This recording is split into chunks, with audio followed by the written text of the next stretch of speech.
الله الحمد لله والصلاة والسلام على رسول الله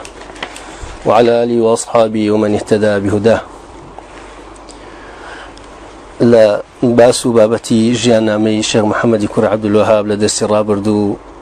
باسي جيانا كيمان بدرجي كرت وباسي أو حالش مان كرت كتيايا أمتي إسلامي تيايا جيا ولا شرك وضلالة بتبرستي وقبر برستي وشخص برستي ئەوەی کە خوای گەورە پێی ناخۆشە لە شیرک کە ڕوویداوە لەو زەمانەی ئەوە و خوای گەورە تەجدیدی دینی بۆ عالمە بەڕێزە کردەوە و تەوحیدی گەڕانەوە بۆ ئومەتی ئیسلام. سواسی خوای گەورە ئەکەین لەسەر گەڕانەوەی یەکخواپەرستی. لە دەرسی ڕابردوو باسی ئەومان کردوتمان لەو کەسانی کەوە دژایەتی شێخ محەممەدی کوڕی عەبدولوهابیان کردووە وەکو باسی لە یەکەن یەک لەوانە کە زۆر ئیشارەتی پێدرێ لە لای دوژمنانی ئەو داوای یەخواپەرستیەوە بریتیە لە براکەی خۆی واتە شێخ سولەیمانی کوڕی شێخ عەبدولوهاب کە قاضی بووە لە حڕیمیلا کاتی خۆی. ئەم پیاوە طبعا اختلافێ لە لای زانایانی مێژوو ئایا گەڕاوەتەوە لەو ضلالات ولو ردوداني كهيب ويانا وآية بالفعل أو نسري أو كتاب بوكوا يوتري الصواعق الإلهية في الرد على الوهابية. طبعا وكوتمان ميجونسان درباري أو موضوع بوتشونيان جوازة هيا لأهل علم لن بل لبداية دجايتي كردوها بز لدوايا قراوته بەڵام هەشاڵێ نەگەڕاوەتەوە بەڵکو ئەو کتابی کە باسمان کرد ئەو دایناوە و هەندێک لە زانایان ڕەئیان وایە کە ناوی کتابەکە بۆ خۆی بریتێ لە فصل الخطاب في الرد على محمد بن عبد الوهاب. هەندێکی ژەڵێن ناوی الصواعق الإلهية في الرد على الوهابية كما سليماني كوري عبد الوهاب تأليفي كردووە کام پیاوە بۆ خۆی لە عوێنە لەدایک بووە وەکوتمان قاضي حريملا بوا ولا درعيش مردوه لصالح 1208 يعني قلت مشاكل لدواي الشيخ محمد كوري عبد الوهاب بتشنيك بدو صالح 206 أو 208 جابوها أميشك لو نقطانيك أو علماني لن وانيا أو كتابه أو نيالن شو كمسألة بلابونوي ناوي دعوي وهابي تأخير تلهاتوا يعني تأخير تل تاريخي وفاة الشيخ محمد كوري عبد الوهاب وتم 2 سال دعاء أو مردو أو دعوة بو الشيوية بلاو نبوت وبترد الدعوة الوهابية. عندك شغلنا دان راوي دستي أوا لواني ك تأكيد كاتوا الشيخ عبد الله بن عبد الرحمن البسامة لكتاب علماء نجد خلال 6 قرون كسي جزء تأكيد كاتوا قال سليماني كوري عبد الوهاب هل سر ضلالات خوي رشدو برشمان نبوته بلام يقلو ما مستعاني كوال رسالة ماجستير نسيوناوي الشيخ محمد السكاكيرة أدي لكاني الشيخ عبد الله بسام بمناقشة وبرد بحث كاد على رسالة كناي محمد بن عبد الوهاب ومنهجه في الدعوة للا برسول بستشش كابو ماجستير يشكشي كردوا قال بلا قراوة ولو ضلالاتاني كحيبوه أما دوشت بلو بابتاني كباس ما كان يعني دو وجه نظر بو كقراوة يعني من لدرس رابردوتمان يعني لسر أساسي قولي أعلماني كالن شيا قالن أما افتراء بدم أو كتابة دروس كردو هي شخصك وناوي أبي علينا وشنك وقعي زياتر به عندك جلنا هي خويتي عندك قال لسرتا وابو دواي برشيمان بوتو عند الله هاد برشيمان نبوتو اللي ما قولي جهينين لا قولي أو علماني كباسي موضوعي قرانا ونا قرانا ويكن ككتابي زرنا يابا كتابي دعاوى المناوئين أم كتابي كالبرتشاوتانا دعاوى المناوئين لدعوة الشيخ محمد بن عبد الوهاب عرض ونقد. هو رسالة ماجستيري دكتور عبد العزيز بن محمد بن علي عضو هيئة تدريس على قسم عقيدة وجامعة إمام محمد كوري سعودي إسلامي. لو كتابها طبعا كتابك زور كتابي كنايا براستكي شكله كتاباني كبيست طالب علم بخوينه توزور استفادة لأبينه كتابك بخوي قال دعاوى المناوئين يعني أو دعوي كوا دجمناني محمد كوري عبد الوهاب يا بابلين أو دعواني كتقديم يعني كردو دجي دعوي محمد كوري عبد الوهاب قالين مفتريات كاني يعني أشتاني كوا هلي بستوا ياخذ شبهات كاني ياخذ أشتاني كاعتراضي لجرا ولا الشيخ محمد كوري عبد الوهاب لو كتابه الشيخ عبد العزيز هم بيان أكاتو باسي كالا مقدمة كل تمهيدة كل سيبا ولا خاتمة تمهيدك يا باسي دعوي الشيخ محمد كوري عبد الوهاب كاو عشان باسي مؤلفاتي أو كسانا كاكوا دجمناني الشيخ محمد كوري عبد الوهاب أم نقطة زور مهمة توبي أقداري تشيبي أو كتاباني كواد جايتي منهجكي كردو دعوكي كردو بزاني شيئا نسيو بوي الشبهات وضلالات أوانا بخيني توات أو بدرجاي أو تمنات يعني بلين بدرجاي دواي الشيخ محمد كوري عبد الوهاب ولا زمني أي شو تأستا كتب ورسائل تأليف كردجي أو دعوة كيستلو أخيرا تشنجار طبعي شيء أكلته فتنة الوهابية احتكرا وبكرديش والله كراوته لنا وخلق كان كتاب زور يعني أتواني بلين للسطحات بديها كاكات الصوت ذاتيش تبري كردو دجي دعوة محمد كوري عبد الوهاب أم كتابانته بشار زابي شيء تأليفي كردو ولا تشوفون طبعا تماشاكين دعوة الحمد لله شكرا دعوة عالمي ولا هم عالمي إسلامي خالق شيء كردو لبيني دوك سابون يان أو تا قبول يان كردو والحمد لله قراونا توبو دعوة توحيد يان أو تا هاتون شيء يان كردو رد على عوتوا بتعبتي صوفي ودريش كانوا أواني كوا أشعري وصوفي أو بابتانا بون دجي أم دعوة يبون براستي جالو كتابيا بجواني باسي أو موضوعانا أكا بون من البابية كما باسي أومان بوكالة أو دراني كهليان بستوا قواك الشيخ محمد كوري عبد الوهاب ادعاء في غمراتي كردوا أما أين بجي خلق أبوتي بوي خلق دور خانولو دعوة بيروزة لدعوة التوحيد أتاك أبريان للا يوكو مسلمي كذاب لبه يعني بون منا ألان الشيخ مشبه مجسم بوا مجسم ومشبه يعني شيء يعني صفات خوي تعالى التشبيه كالتجسيم كالله دستي هي طبعا الشيخ وناله أقدار بن الشيخ نال دستي وكو دستي إيمايا أو مشبه مجسم أو هالن ألان دستي هي وكو سلفي صالح للنازانين شونه يعني تفويضي كيفية أكنو بخوي تعالى شونيتي دستك شونا وخوي تعالى أيزاني من أيزاني بلام دستا بلا دستا شونا نازاني تفويض أويك قبلي نازاني معناه شيء نازاني شونا أو تفويضه قد أهل السنة مفوضة نبون جاء أقدار بن ككاتي قوتلد قوايا مفوضة أمانا مسلكيان باشا أم مفوضة مسلكيان باجنية شون قال نازاني معناه كيشيا نازاني شونا مجسمة الله بلا معناه كيزاني وكو دستمان وايا أو تجسيمه والله ما أهل السنة ألان شيء ألان معناه كي أزانين شو كخوي يقول بلسان عربي مبين قصي كردوا بلا منازانين شونا أما مسلكي صحيح للسنة جماعة جاك أواي وتوا رأسا أشعرية شو كالتأويلي دستيان كردوا تيان نبي بلا دست أبي بلا قدرات وتيانا ومجسمة كوات دائما أهل السنة لبيني مجسمة لقل مؤولة مؤولة وتيانا شيء وتيانا ومجسمة نوانا هل وها جماعتي مجسمة جوتيانتي وتيانا مؤولا شو كان وكو أوانا نسر قناعتي أمان بالطواوي حتى بلن دستك جوكو دستك إخوة تجشتن شو دائما أهل السنة لنوان دو طائفة يعني بين طرفين يعني لبيني دو طائفة بدعية أهل السنة لوانيك وغلويان هي لوانيك تقصيريان هي جاويان بشيغوتوا شيخ محمد كوري عبد الوهاب وكو علماء زاناني زو لمسألة اسماء وصفات بيان عقيدة خوي كردو كمل لسر منهج أهل السنة والجماعة صحابة وتابعين هروها موضوعي إنكار كرامات أولياء طبعا هيج كاتيك هيج كسيقني عقيدة أهل السنة والجماعة بإنكار كرامات أولياء بك بس إنكاري درود لسكاني أو خلقاك إن كبناوي الشعوذو جادو السحر بازو يارمتيان وفريواني الشيطان وبيانك ركالين أو كرامة دنيا نكرامة بلين كرامة دنيا إما إمام كرامة هي أو تا قرآني بيروز باسي كرامتي مريم عن بوكا باسي كرامتي أصحاب الكهف مان بوكا باسي جنها كرامتي ترمان بوكا باسي كرامتي أو بياوشاك مان بوكا كلا سورة ياسين ككاتك خواقبولي كذب الشهيد ككشتيان وخوي تعالى لقرآن كرامتي أو بإما بازكا كواتشو تبهشته وتيوجكي أشكرا يا باسي كرامتي أمتي في غمر صلى الله عليه وسلم كجنها كرامة لصحابة دركوتوا بلام ادعاء كردني أو كوا الشيطان اشتيك بو إنسان كان كونا يبني كرامة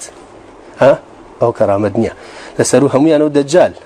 دجال چیناکە وزانم زەلامی زیندوو ئەمرێنی و زیندوو یەکاتەوە بارانە بارێنی و زەوی سەوزەکە و ئەمانە هیچی کەرامەت نین ئەمانە هەمووی چین ئەمانە هەمووی جادوگەرین کەواتە بێ فەرقین لە بینی ئەولیای ڕەحمان و ئەولیای شەیطان ئەولیای ڕەحمان چیان هەیە کەرامەتیان ئەولیای شەیطان چیان هەیە جادو سحر وشعبذة وشعوذة ودجل وخرافة هي جاء إيمان شيخ محمد يقول عبد الله بروي بو دجل إيمانا طبعا بلا كيو يد أما لخدمة كرني الشيطان ويا خدمة الشيطان ككفر بخواب كيد أو خدمة ذكاء تعريفك أو هاي كرامة اشتيك كالعادة بدرع بلام خوال سدستي بروادارك داري هنا كسيك بتقوى ألا إن أولياء الله لا خوف عليهم ولا هم يحزنون الذين آمنوا وكانوا يتقون بإيمان دار به بتقوى به دعاء أو كسج نايدعي كرامتك بك باش الموضوع سحر بازان وجادوجران وأواني كبناوي الشيخ ومشايخ وبناوي أو بابتانا وين الشرك وضلالة ده كانوا باش هنشتك الرؤى داوك وأمر خارق الله ينشع وذشر أمر خارق للعادية بلام أمر خارق للعادية لسدستي كسيكا كوا تابع بالشيطان وشيطان بويه هنا قمان مانية كابلا شيرك الأخويا تسكيو يتدروا نازارم تشيكا وتشيناك أو بابتانا مالين دجال شخص كا بدو كرتو بنياني أنا الرويل بنياني الرواتية دوايا أنا بنياني دو بارشكيا يعني تقول يقولي والله لبر أوي كده مكرامته نخير كاتبلي جاي كينو أم بابتانا جاء أوي شكلوش تاني كإنكاري كرا ولا شيخ محمد يقول ربك كجوا تشيكا موضوعي كرامات إيماني بيه وأوجه نبال أو كسي موحد ويخوا برستو عقيدة أهل السنة جماعيها ببيالنا معنا بالرأي بسينيا بكراماتني نخير برامة بكرامتي بس كرامتي أولياء الرحمن نج أولياء الشيطان بابي اشترى باسي شبهات كان من بوكا مثلا باسي بكافر كردن باسي قتال وبكافر كردن يعني محمد يكون عبد الوهاب كاتي خوي خلشي كافر كردو شرعي قال خلقا كردو محمد يكون عبد الوهاب كخلشي كافر كردو خو بلاجني كردو كافر كردن وثمان لسردو بشا كافر كردن بنا حق كافر كردن بحق كافر كردن بنا حق ويك مسلمان كتو تتعواني شي غورو كافري كي مسلمان ايمان داره تاواني غوري كردو زنا كردو قتل كردو دروي كردو رباي خواردو تقول والله ما دام وذكر كافرين خير قرآني بيروز بوانا على كافر على وجناحي جوري عن كردوا أما كافر كأما مسلك خوارجة بلام كابرا مشرك بيو يا رسول الله ويا عبد القادر فناقرين بخواب شل غير خوا أولياء داني أبو خوي أما يك كافر كردوا أما أنا أو أمور ظاهرا كشيخ محمد يكون عبد الله بيج كاترانا وسيل تكفير كردين وجورك سانة شو كمسلك خوي تعالى لقرآن مسلك قرآن مسلك بيغمر صلى الله عليه وسلم مسلك الصحابة تابعين وأي بيغمر قتالي نكر أي بيغمر صلى الله عليه وسلم لقال شيء قتالي كل لقال كسك أبو كواب كعبي الرزان كعبي خزمة ذكرت كعبي تعمير كرت رزي لحاجي أنا روجي أنا قلت حجي أنا كرت أي أوانش بران بخواه أبوه بلام شرك يعني كردوه لبرو الشرك هيج كات يقبل الله الصحابة باب بين يك دليل بين لسري الصحابة الشرك كرد به دور رجوا يشتبه نولا دو ساعات رو يشتبه في غمر أجاي لي صلى الله عليه وسلم بين الله مشرك يك حديث بو بيننا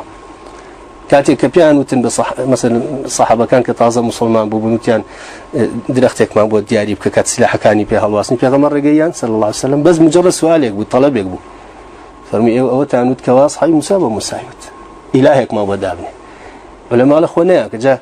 أبي أقدر بين هيج صحابة يجني لو صحابانا لزماني بيغمر صلى الله عليه وسلم نيوجي كان ترى كرد به